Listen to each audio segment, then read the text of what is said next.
C'était le dénicheur de talent des Antilles. Henri Debs est mort lundi à l'âge de 81 ans. Musicien, auteur, compositeur et interprète guadeloupéen, il était aussi et surtout producteur.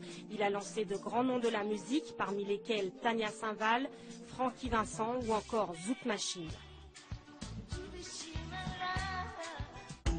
Tamgo est devenu champion du monde du triple saut en devenant le 3e homme à passer la barre mythique des 18 mètres. Une médaille d'or qui fait la fierté de ses proches, bien sûr, mais aussi de tous ceux qui l'ont suivi depuis ses débuts. Il est né en Seine-Saint-Denis et c'est à Aulnay-sous-Bois qu'il a fait ses premiers pas. Arnaud Ursule et Annie Triboire. Voici le bac à sable des premiers exploits de Teddy Tamgo. C'est ici que tout a commencé. Ici à Aulnay-sous-Bois, en région parisienne, Franck Bouchard a entraîné le champion du monde français entre 2001 et 2007. Il se souvient d'un jeune attachant et perfectionniste. Il pouvait rester plus tard que les autres, il restait plus tard que les autres.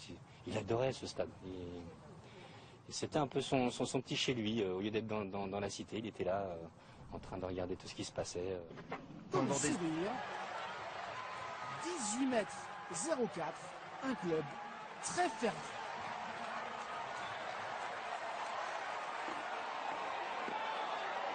Le voici champion du monde, la seule médaille d'or pour la France. Tamgo signe là son retour au tout premier plan. Perron de l'Élysée, les ministres sont repartis ensemble avec 3 idées en tête. Inverser la courbe du chômage, faire en sorte que la croissance dure et maîtriser l'image de la France dans le monde. Rendez-vous non pas dans 10 ans, mais dès mercredi pour le Conseil des ministres. Certains se frottent les yeux, n'arrivant pas à y croire. Si près d'eux, des centaines de dauphins rivalisent d'agilité, pirouettent et sauts émerveillent les vacanciers.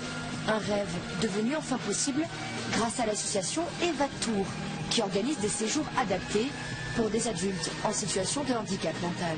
L'intérêt, c'est de faire découvrir aux personnes handicapées d'autres pays, donc en l'occurrence la Martinique, de voir d'autres paysages et de les faire sortir aussi un peu de leur quotidien.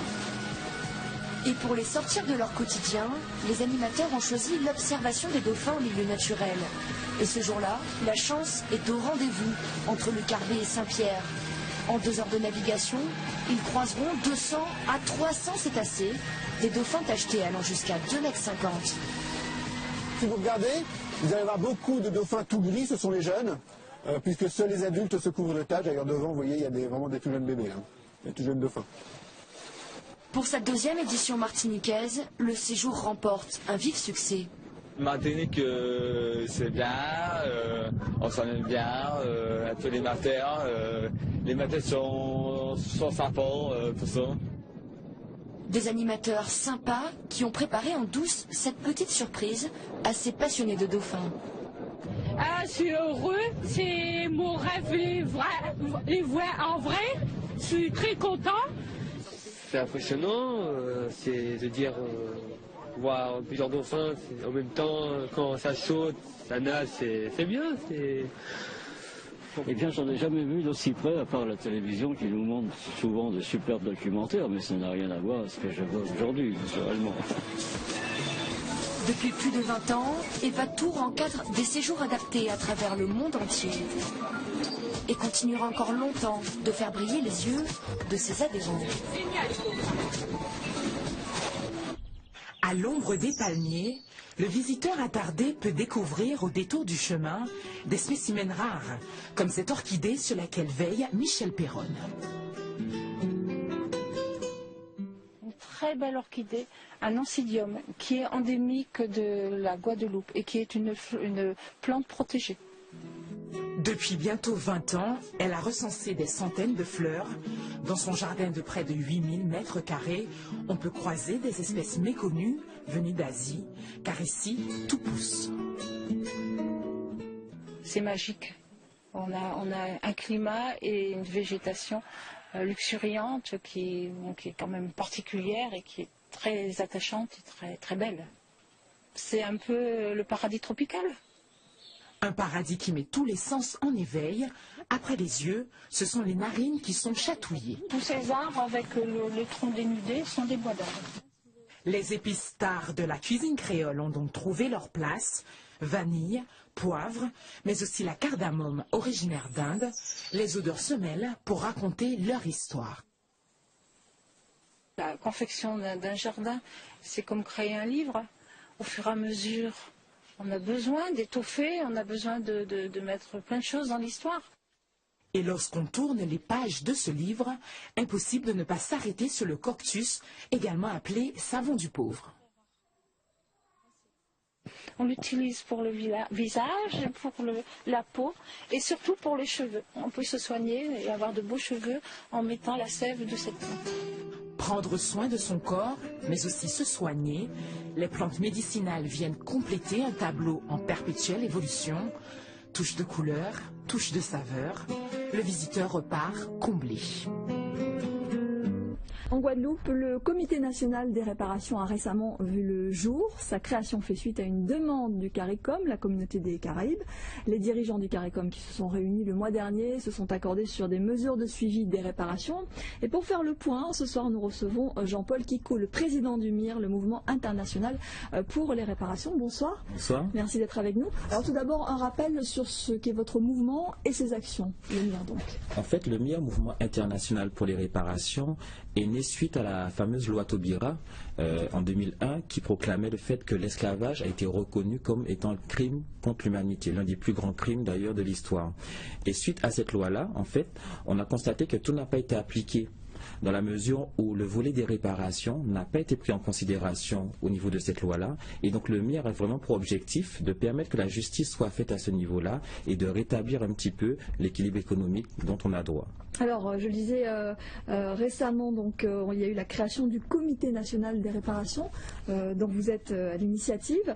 L'objectif, c'est quoi? C'est de créer une force commune, des objectifs communs entre les différents pays ou régions de la Caraïbe? Alors, il faut préciser déjà que historiquement, la Guadeloupe et la Martinique, on a été les premiers au niveau de la Caraïbe à traiter du sujet des réparations.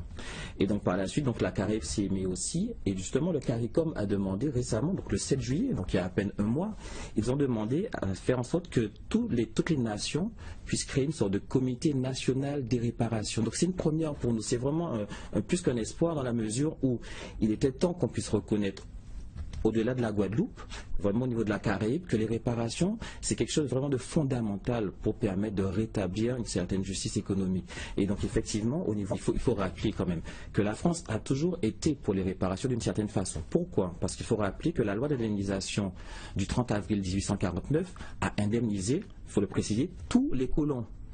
Il était prévu que soit aussi indemnisé les esclaves. Donc ça n'a pas été fait pour les esclaves, mais par contre tous les colons ont été indemnisés. Donc la France est déjà dans ce processus-là. Même si M. Hollande a refusé, enfin, a dit publiquement qu'il était pour les réparations symboliques, nous on ne va pas s'arrêter à cela parce que la loi précise qu'à partir du moment qu'il y a eu un crime, il faut qu'il y ait réparation, il faut qu'il y ait sanction. On ne parle même pas de sanction, mais au moins qu'il y ait réparation au niveau de la loi. Alors aujourd'hui, vous estimez en quelque sorte que si les îles des Caraïbes rencontrent autant de difficultés économiques et accusent certains retards de développement, c'est à cause de ce passé esclavagiste, colonialiste. Alors vous souhaitez une réparation financière, c'est bien ça, pour les dommages causés. Quel type d'indemnisation souhaiteriez-vous? Plutôt collectif, plutôt individuel? Voilà. Alors donc nous, au sein du MIR, nous sommes pour les deux parties, hein, c'est-à-dire qu'il y a des réparations individuelles qui peuvent être faites, mais pour des raisons, comme c'est un peu complexe quand même comme sujet, nous on est quand même beaucoup plus pour les réparations collectives. Et par cela, on entend par exemple qu'il puisse être mis en place une sorte de plan Marshall, une sorte de politique de développement économique qui puisse justement permettre de réparer toutes ces erreurs du passé, mais qui puisse permettre surtout de équilibrer cet état de la Guadeloupe, parce qu'on voit bien qu'au niveau de l'économie, c'est vraiment une situation critique. On est vraiment dans une pauvreté économique assez prononcée, et justement pour pouvoir rétablir cet équilibre-là, il faut que ça passe par les réparations. Il n'y a pas d'autre solution, surtout que c'est directement lié. Si aujourd'hui on est dans un tel état, c'est parce qu'il y a eu l'esclavage, et c'est directement l'esclavage qui a causé cette pauvreté économique qu'on voit aujourd'hui. Merci beaucoup Jean-Paul Kiko d'être venu sur ce plateau. D'accord. Quand le cas rencontre les instruments traditionnels bretons, c'est le détonnant cocktail initié par le collectif Lit en Âge entre la Bretagne et la Guadeloupe. Les 10 musiciens qui forment ce collectif, dont certains membres d'Akio, ont décidé de marier pour la seconde fois leur héritage musical.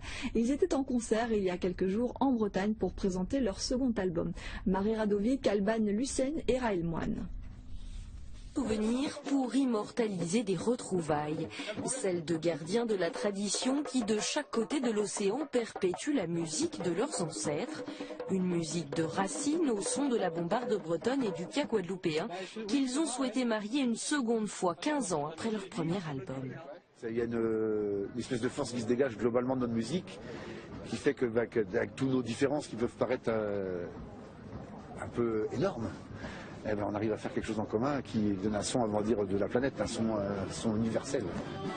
Entre ces 10 musiciens issus de la formation bretonne Kéjage et des Guadeloupéens d'Akio et de Groka Masters, il y a d'abord le plaisir d'échanger et d'apprendre de l'autre. Mais si leur union fonctionne à merveille, c'est aussi parce qu'ils partagent une certaine idée de la musique, vecteur de résistance et d'identité. Le breton a une réputation un peu comme la nôtre, d'être un peu... de ne pas trop aimer marcher dans les clous. Donc moi ça me plaît encore plus. Du côté de la Bretagne, on sent qu'il y a quelque chose à dire. Il y a quelque chose à revendiquer. J'avais un morceau que j'avais composé. Il y avait le flûtiste Yannick. C'était la première fois que j'écoutais la musique. Je lui ai dit, est-ce que tu peux me mettre quelque chose là? Il a fait ça tout de suite. Tout de suite. Il a ressenti ce que moi je ressentais. Je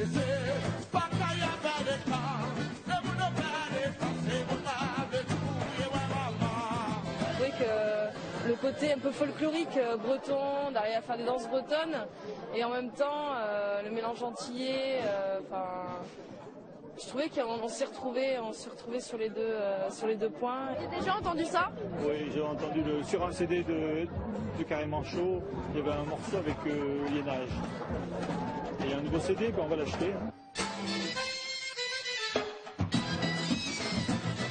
Après 4 concerts en Bretagne pour la sortie de Lianage Névé, le collectif devrait porter son détonnant mariage en Guadeloupe et en Martinique. Ce sera en avril prochain.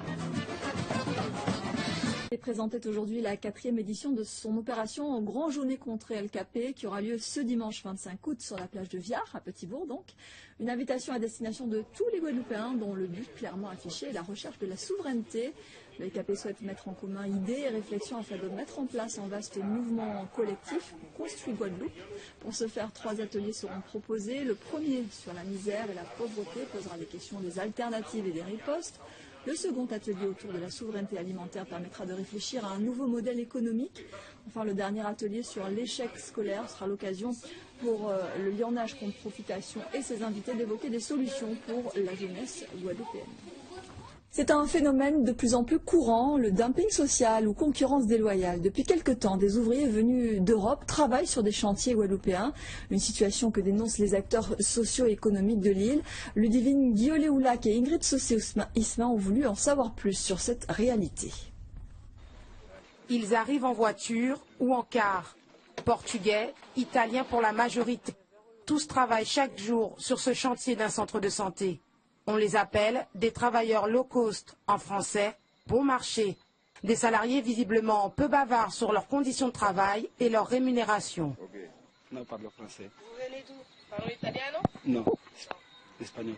Vous êtes payé combien? Non, non compris. Combien vous êtes payé? Bien, bien. Combien? Beaucoup. Beaucoup, mais je ne vous dirai pas combien. Nous tentons alors d'entamer une discussion avec un des responsables français du chantier. Mais là aussi, nous nous heurtons à un mur. Ils sont payés combien? Je ne sais pas. Est-ce qu'ils sont payés comme un Français doit être payé? Là maintenant, vous devenez désobligeante. Impossible de connaître leur salaire. Mais pour le syndicat UGTG, leur venue est jugée comme une concurrence déloyale, un dumping social. On va constater que le travail que nous pouvons faire en pays, nous, que c'est nous à l'extérieur qui avons fait, et nous avons trouvé nos bons chemins. Tout là, nous ne pouvons pas laisser ça passer comme ça. Il faut nous faire savoir que nous, en pays, nous, que nous existons, et nous avons les moyens pour comprendre ce que nous avons dit, et surtout, boire Guadeloupéens travailler en pays là. Et pourtant, tout ça est parfaitement légal. Et ce, grâce à une directive européenne, la directive Bolkestein. Celle-ci permet ainsi aux ressortissants de l'Union européenne de travailler aux conditions sociales de leur pays d'origine. La main-d'œuvre locale, les entreprises qui font venir de la main-d'œuvre européenne doivent le déclarer auprès des services de l'inspection du travail, ce qu'ils font, et doivent ensuite respecter donc les règles du Code du travail. Selon la préfecture, 369 travailleurs étrangers seraient répartis sur 7 chantiers guadeloupéens. Et les contrôles effectués par la direction du travail sur le terrain n'auraient rien révélé de suspect. L'inspection du travail n'est pas en permanence sur place dans les chantiers, et je rappelle que ces personnes ne sont pas là à demeure. Elles sont là la durée d'un chantier, elles peuvent repartir, d'autres peuvent arriver, et puis surtout parfois elles occupent des spécialités, en tout cas, dont les entreprises nous disent ne pas trouver, alors à tort ou à raison, ne pas se trouver localement les compétences. Le dumping social, un phénomène qui touche l'ensemble de l'Union européenne et qui commence à inquiéter sérieusement acteurs économiques, sociaux et politiques en Guadeloupe. L'innovation d'être un outil de la politique de l'emploi alors que la ville des Abîmes compte plus de 3000 jeunes de moins de 25 ans au chômage. Le reportage de Cécile Loyal et Ludovic Guédu. Il y aura du boulot là. Du boulot, très boulot même. Du travail, ces jeunes n'osaient même plus y croire. Sans qualification, ils étaient il y a encore quelques semaines sans emploi. Aujourd'hui, ils font partie des équipes chargées de la rénovation de cette maison coloniale. Un chantier d'insertion estimé à 600 000 € pour former 16 stagiaires au métier du bâtiment. J'ai postulé à cette formation parce que je voulais sortir de la galère en fait. Parce qu'il est important pour un jeune à présent d'avoir une activité. Déjà, pour ne pas rester là à rien faire. On a une qualification à la fin de ce contrat. Ce que je veux, c'est la qualification pour pouvoir travailler partout. Une chance inespérée alors que la ville des Abîmes compte plus de 3000 jeunes de moins de 25 ans au chômage. Et pour encourager leur retour à l'emploi, un point relais a été installé au cœur de la ville. Ces 5 employés auront pour mission d'informer, mais aussi d'orienter les jeunes demandeurs. Il y a beaucoup de formations qu'on propose au niveau des antennes des Abîmes, mais pour aussi d'autres formations plus particulières, on est en relation avec les autres missions locales pour pouvoir orienter un jeune qui voudrait quelque chose qui n'est pas forcément dispensé ici aux Abîmes. Difficile de savoir combien de nouveaux contrats d'embauche seront signés. Depuis 2008, seuls 500 jeunes ont été insérés dans le marché du travail grâce à l'action des pouvoirs publics. Pour ne pas les décourager, d'autres services sont proposés. Il y a un accompagnement continu avec le personnel de la mission locale, avec les conseillers. Nous les aidons aussi à peut-être parfois créer leur entreprise eux-mêmes. Le point relais des Abîmes ouvrira ses portes à partir du mois de septembre. Beaucoup d'encre depuis plusieurs semaines, la ministre concernée s'en explique. En pratique, ce régime a permis à de nombreuses personnes de se créer un revenu d'appoint, un revenu complémentaire. Et en période de crise, il est évident que le gouvernement souhaite préserver le pouvoir d'achat de nos concitoyens. Vous n'avez pas du tout abordé les départements d'outre-mer. Or, on sait, vous le savez aussi bien que moi, c'est 70 à 80% des emplois, qui sont surtout des petites, les fameuses TPE. Pourquoi cette absence? Non, alors c'est un oubli que je corrige immédiatement grâce à vous. Effectivement, je me suis d'ailleurs rendue en Outre-mer et j'ai eu l'occasion de visiter des TPE, du commerce, de l'artisanat. Je sais combien pour les territoires ultramarins ces entreprises sont importantes puisqu'elles créent de l'activité et elles créent de l'emploi sur ces territoires-là. Des TPE ou des très petites entreprises à taille humaine donc, qui pour la plupart comptent moins de 10 salariés. Pour autant, elles constituent le tissu commercial et industriel français et notamment ultramarin. Le gouvernement va présenter un projet de loi en janvier prochain afin de faciliter la création et la pérennité de ce type d'entreprise en valorisant par exemple les savoir-faire des artisans. En ce moment, Facebook compte plus d'1 milliard d'utilisateurs dans le monde entier, un réseau social qui fascine et qui fait l'objet d'une étude réalisée par des chercheurs américains. Ils affirment que Facebook a un effet néfaste sur l'humeur et le bien-être de ses accros. Lorraine Gublin. Facebook serait-il mauvais pour le moral? C'est la question que pose une étude américaine. Pendant 2 semaines, des chercheurs ont évalué l'humeur de 82 personnes selon le temps passé sur le plus grand réseau social. Leur conclusion, les internautes qui utilisent le plus Facebook sont aussi ceux qui se sentent le moins bien. Facebook rend-il alors triste? C'est vrai, quand toi tu sors pas, parce que tu peux pas, que t'es malade et que tu vois les autres, ils ont fait la soirée, ils t'ont pas prévenu, etc. ça te fout le moral à zéro, mais bon après... Par exemple, on achète une voiture, on met la photo, il y en a toujours qui viennent critiquer, genre ouais, c'est le fils à papa. Marie-Hélène Visconti est inscrite sur tous les réseaux sociaux, tous sauf Facebook. Les échanges sur le site ne la rendaient pas heureuse. Elle a décidé de se désinscrire. J'ai trouvé que la qualité des échanges ne me convenait pas. Vous aviez l'impression d'avoir des échanges inutiles, Superficiels, très superficiels. Mais alors, d'où vient le problème? Pour ce psychologue, ce n'est pas le site internet qui rend malheureux, il agit en fait comme un révélateur. Les gens qui ne vont pas très bien vont très souvent sur les réseaux sociaux. J'utilise en fin de compte les réseaux sociaux comme une sorte d'antidépresseur interactif pour leur permettre d'aller mieux. Sauf que parfois il y a un retour de bâton et au contraire on se rend compte que ça va empirer leur état. Car sur Facebook, il faut se montrer en permanence sous son meilleur jour et le narcissisme n'est pas un gage de bonheur. En émotion, Vanille Mdoma a retrouvé le cocon familial. Miss Réunion ne se laisse pas déstabiliser par la polémique qui a suivi son élection. La jeune fille a été vivement critiquée, notamment sur les réseaux sociaux. David Coinon et Laurent Josse l'ont rencontrée chez ses parents. Bonjour, bienvenue chez moi. Après les strass et les paillettes, Vanille retrouve la simplicité du foyer familial. Ce soir au menu, il y a du couscous, son plat préféré qu'elle mitonne sous les yeux de sa maman. Quand j'ai pas l'occasion de faire, elle prépare, elle fait ses petits plats, elle se débrouille pas trop mal, je dois dire.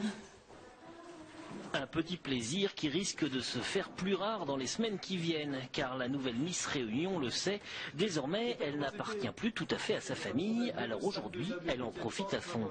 Ça m'a fait du bien de retrouver un peu la famille et tout, et puis c'est dans un cadre tout à fait différent, puisque maintenant ils ont tendance à m'appeler Miss Réunion, alors ça fait un peu bizarre, mais je suis super heureuse. Une joie que la jeune femme ne compte pas laisser ternir par les polémiques parfois très violentes qui ont suivi son élection. Le sacre, la polémique, Miss Magouille, élection truquée, les critiques vont de bon train. Je vais essayer de faire en sorte d'être encore plus à la hauteur que ce qu'ils attendent. Parce que je pense que ce serait la seule façon pour moi de me justifier, en fait, de justifier le fait qu'ils ont eu raison de voter pour moi. On peut être sali du moins que par plus sale que soi. Ça, c'est une chose qui est vraiment plus importante à comprendre. Et au-delà de ça, et je le dis régulièrement, pour moi, on ne jette des pierres que sur des arbres qui portent des fruits.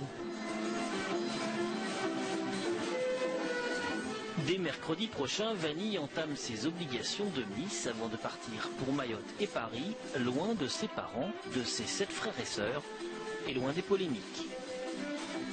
Bon, cette révolution médiatique qui va accroître la proximité passe notamment par une révolution technologique, Internet, on l'a vu, avec l'importance des réseaux sociaux. Comment justement cette révolution à la fois technologique et aussi dans le contenu va donc se développer en Outre-mer? Voilà, il y a deux dimensions. Il y a la dimension technologique, vous l'avez dit, c'est être présent sur tous les supports qui correspondent aux nouveaux modes de consommation de l'ensemble de la population. Un effort a été fait partout, particulièrement ici en Guyane. Il va être accentué de façon à ce que nous soyons dans la continuité présents là où le téléspectateur, l'auditeur, celui qui voyage sur les sites nous attend. Et deuxièmement, deuxième pied, c'est la valeur ajoutée éditoriale. Parce que le contenant, le tuyau, c'est une chose. Sa multiplication aujourd'hui fait que ce qu'il y a comme contenu ne correspond pas toujours aux attentes en matière de qualité de la part des téléspectateurs, des auditeurs. Eh bien, je vous le dis, c'est très certainement dans cette dimension éditoriale, sur la qualité, le professionnalisme, la valeur ajoutée que nous apporterons à chacune des informations que nous donnons, que nous renforcerons notre légitimité auprès des téléspectateurs et des auditeurs. Justement, on est dans... Ouais, ça a été dur. Cette année, ça a été vraiment dur. Et puis en fait, il fallait juste lire les chiffres 2013. Ça fait 6, quoi. Il fallait juste y croire. Mais voilà, cette médaille, c'est vrai qu'avant tout, elle est pour moi, mais je la dédicace au staff médical, à ma famille, à mes partenaires qui m'ont suivi, qui m'ont épaulé, à mon club. Parce que voilà, cette année, j'en ai bavé. J'en ai bavé. Et en fin de compte, voilà, belle journée pour moi. J'étais bien judo, j'ai eu des bonnes sensations. J'espère qu'il y en aura plein d'autres, des journées comme ça, où voilà, je suis dans un bon profil. S'il faut que je sois blessé chaque année, alors je serai blessé chaque année.